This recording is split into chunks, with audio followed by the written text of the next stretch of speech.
Hello everybody! Isn't it weird to see that in HD? Today we're going to play the demo for Tembo the Badass Elephant, which is a game name that I love. And it is such a weird thing to see Game Freak making something like this. I mean, I know they made Harmo Knight, they made, was it Drill Dozer? I think it was on GBA.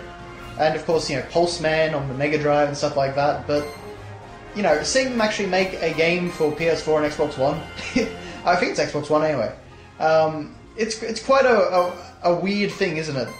But this is the demo for the game. I haven't bought it. I like what I played in the demo, but haven't got around to actually buying it yet. Hopefully I will, probably sometime next year, I think.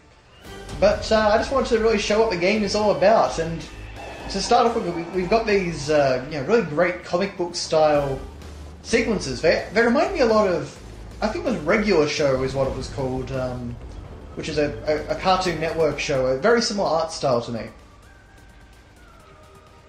Yes, so Tembo the elephant, I guess he was in Vietnam or something. But basically this guy, I guess, is friends with Tembo, and we got the peanut-shaped satellite. Lots of fun stuff. I mean, I really wish we actually got this sort of humour in the Pokemon games.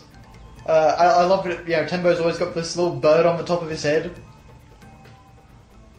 But yeah, this is honestly one of the most creative platforms I've seen in quite a while in terms of just the way it's designed and, you know, the subject matter and the mascot and all that. It's pretty rare that we see a mascot platformer nowadays, but this is such a great way of doing it.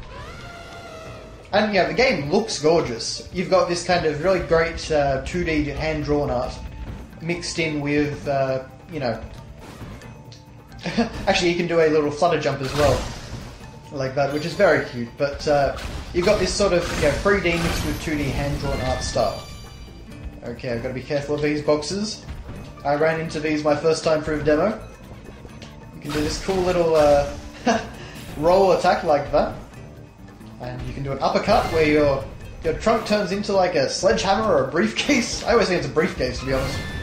But yeah, very nice looking game. It's, again, one of those cases where I would really like to see what Game Freak could do on a console rather than just being relegated to a handheld. I mean, it's a relegation of their own choice, as far as I can tell. I don't feel like that's Nintendo saying that, at least based on every interview that I've ever seen with Game Freak. But yeah, this is a really cool departure for them. Well, a really cool departure for them. Okay, that was not supposed to happen. There we go. Beautiful destruction. And we even have a Mega Man slide. Oh. And of course we can do a dash jump. So yeah, lots of cool stuff here. We can put out fire with our trunk, which is just a really clever way of using the elephant concept. You do have a limited amount of water, but certainly nowhere in the demo does it really become does that limit become a problem. But training complete, good job, soldier. And this is actually a fairly reasonable demo. You do get the tutorial and 2 normal levels. So he says goodbye to his lady elephant, and the birds lift him up. This is just adorable. I really love the style of this game so much, and yeah, I mean, Pokemon is still a series that I have a great fondness for and very much love, but I feel like Pokemon has just kind of become, at least with Omega Ruby and Alpha Sapphire, I feel like it's just become increasingly soulless or something like that. I did really like X and Y, but at the same time, in retrospect, I acknowledge that X and Y weren't as good as I first thought. I really did love Black and White. I still think Black and White hold up as some of the best Pokemon games, if not the best. Even though, you know, my personal favourites will always be the Game Boy games. But, you know, it's just one of those sort of things where I really didn't enjoy Omega Ruby and Alpha Sapphire, and I kind of thought that, you know, that Game Freak may have been just kind of, you know, getting a bit rote, I guess would be the word. But, you know, this really shows that, no, they still have really great designers there, great developers, and they can really create some really cool, fun stuff. So hopefully, I would really like to see that, you know, when the next Pokemon game is announced, I would like to see a lot of this sort of creativity and, you know, not necessarily risk-taking, but just kind of fun. Pokemon has really lost a sense of fun to me. But anyway, that's enough of my complaints about Pokemon. Certainly I can understand that they have nowhere near the freedom, and holy moly, I love Tembo's sheer power and destructibility. I mean, you do feel heavy, but not so heavy that platforming is a problem or whatnot. You don't feel particularly slow despite being an elephant. And that's mainly because of this charge attack, I think. So as the General was explaining while I was talking about Pokemon, we've got all these civilians which are trapped, and we've also got all these phantom soldiers which we've got to take out. So yeah, Tembo the mass murdering elephant. It's a whole bunch of sort of, not exactly physics puzzles, but, you know, destructibility puzzles. It's how you can use... Ooh, that was close. How you can use the destructibility of the world to try and find these civilians and, you know, basically rescue them from their little enclosure. But thankfully, Tembo can even take down a tank. Just don't forget to take out the guy who was in the tank. And hopefully there won't be any problems with this recording. I am using the PS... Oh dear. Can I make it? Yes I can! Giant peanut! Who knows why there are so many peanuts around here, but I certainly don't care, and I somehow doubt Tembo does either. Okay. I just really love seeing kind of like these sort of mascot platformer games. This is something you don't see very often anymore. And I also do think it's a shame. Oh, not to go too far there. So it's not too hard to find all the civilians. I think on my first time through I found all of them in this level, but not on the second level. I apologise, by the way, for any bird noises outside. There's a lot of birds out there, and there's not much I can do about it, unfortunately. Hopefully they won't be picking up too much on the camera. Especially when we add in the background noise of the game. Okay, so Tembo can unlock that. And away we go. Yeah, so the problem with the PS4's share capability is really that you can only record 15 minutes at a time. So I'm just hoping that that won't run out on us. I think we should be just about fine. I think I'll restart the recording once I get to the end of this level. But yeah, Tembo, yeah, really, really fun game. As I say, I haven't actually bought it yet, but I would certainly, based on the demo, recommend it. If nothing else, yeah, certainly give the demo a go. Tembo is certainly worth a fair shake. Charge! I love the destructibility. It would actually be interesting to see them, to actually see Game Freak themselves try and make a Pokemon spin-off. I mean, if this is the sort of thing that they can do with, you know, a game where they've got a bit more freedom, I guess, to, you know, just design whatever they want. Yeah, that Sporty-Ape thing, he looks a lot like Mark Hamill's character from that regular show cartoon. Skips, I think he was called, wasn't he? Anyway, I haven't really watched it, I've seen a few episodes, but that's about all. But, yeah, just very reminiscent of that. I honestly wonder if there is a connection. Oh, no! We want to get that civilian, Tembo. No man left behind. I love the idea that you can basically take an elephant and turn it into Rambo. And then make a game without him. I like stuff like that, you know, getting a strike by knocking down a pillar and having a giant bowling ball. It's just this sense of fun in the game that you don't see a whole lot of in a lot of games now. But we can use our water to put out all the skulls. Not exactly sure where the flaming skulls come from in Phantom's arsenal. I guess probably things get a little bit more monstrous as time goes on in the game. May not just always be soldiers. Aha! Now, the other collectible, in addition to the civilians, is taking out all of these phantom soldiers. And so you can see we've got the constant counter at the top. As far as the peanuts, actually, I should say that Phantom is freedom.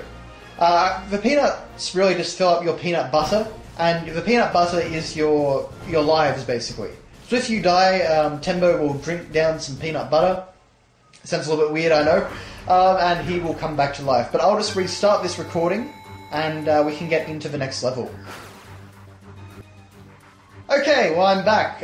Unfortunately I just played through this level and the recording didn't actually save, so that was a bit of a bummer, but we're going to jump back right into it. Unfortunately I had to actually play through level, tutorial and through level 1 as well. We're back here. I got to actually listen to the music this time, which was nice, so I can actually give my thoughts on that. I actually really like the music, to be honest. It's got a really great kind of military march sort of feel, but in a really energetic sort of way. It's very hard for me to explain it, to be honest, but regardless, I really like it. It's certainly very different to Pokemon, as it should be. But anyway, speaking of different, we've got a very different level aesthetic here. This is sort of train design. I really like it when you've got basically a different level aesthetic, which actually kind of changes up your level design, because whereas before we were doing a lot of sort of vertical gameplay, now we're doing we're mainly doing horizontal. It's mainly everything in a straight line. I apologise about any birds you may hear in the background. Unfortunately, they're getting rather annoying. There's been a lot of birds around this time of year for whatever reason. But anyway, so unfortunately just got hit there, and again. Good job, Josh. Good job. But anyway, forgive me if I end up repeating myself. I'm not sure what I did and... Oh, okay, I don't know how I did that. I'm not exactly sure what I said and didn't say in this level. But one thing I did actually discover while running through the game again was that Tembo is a really good speedrunning game. If you just kind of hold down the charge button for as much as possible and just dash through the levels, it's really actually quite a lot of fun to do. So maybe if you're a speedrunner, Tembo actually might be good for you, as well as the kind of more traditional collectathon guy. I apologise if I'm missing things. I went through trying to collect everything before, but my interest in collecting things that will just disappear the moment I complete the demo is a little bit reduced right now. But not a big deal. Not a big deal. At least the PS4's share functionality does let me actually record games like this, which is something that I've never been able to do before. Okay, but unfortunately I've been a bit reckless and my health is getting a little bit low. But down he goes nonetheless. Aha! Okay, checkpoint. I love that everything in this game is peanut based. Like the HQ in the cinematic early on is peanut based. The flags are peanut based. Everything you collect is a peanut. Actually, I can't remember if I said this in the first level or not, but you collect peanuts to basically get jars of peanut butter. And peanut butter is basically your lives. Looks very funny, actually, when he eats the peanut butter to kind of revive himself, but anyway, you may actually see it, depending on how terrible my playing skills are. Okay. Down you go. Actually, that is something that I probably should comment on as well. I really like the way that they give you such a varied arsenal in this game, because you've got the uppercut, you've got the kind of dive attack, you've got charge attack, you've got the butt stomp. There's a lot of things that they give you. Okay, I'm not exactly sure what I'm doing here. I think I must have taken a wrong turn at Albuquerque. Let's see. Okay, up there. So that was just... I think I may have actually been one of the civilians I missed in the previous playthrough, so that's something at least, I guess. Oh dear. Getting a little bit too... I got into a speedrun mentality, so I just kind of started charging through everything. The first level was certainly much better for speedrunning, I'll say. You can really just charge for everything crazily like in that one. Oh, there we go. Oh, you can actually bounce off the sides of objects with that attack, so that can actually get you a little bit more height and momentum. That's kind of cool. And also, I like that you can chain different things together, like I can go from that into a butt stomp. Well, that was probably not a good place to demonstrate, but, it's a cool feature nonetheless. And I think that bomb actually may have hit its own guy, which is an interesting little interplay. Okay, we'll go over here. Really love the sunset aesthetic here too, actually. In addition to being a train level, the lighting blends really well. And actually, I think the lighting in this game, from everything I've seen anyway, is just great all throughout. It just works really well with the art style. And you can see actually when I was in the background, I was more kind of engulfed in the orange glow than I am now in the foreground. Lots of attention to detail like that. That's for really nice stuff. I apologise if my voice sounds a little bit hoarse, by the way. I've done a few videos, so it's getting to that point where my voice is getting tired. Especially after having to do this twice. But anyway. Oh, okay, we've got the big robot here. Now, I've got to charge under him. There we go. I don't think I actually managed to hit him that time. Oh. Sorry, Tembo. There we go. Oh. Can I do this? I feel like one more hit would probably kill me. One more hit will kill him too. Come on, Tembo, you badass. Yes! There we go. Actually, one thing I was saying in my previous recording of this was just talking about the PS4's D-pad.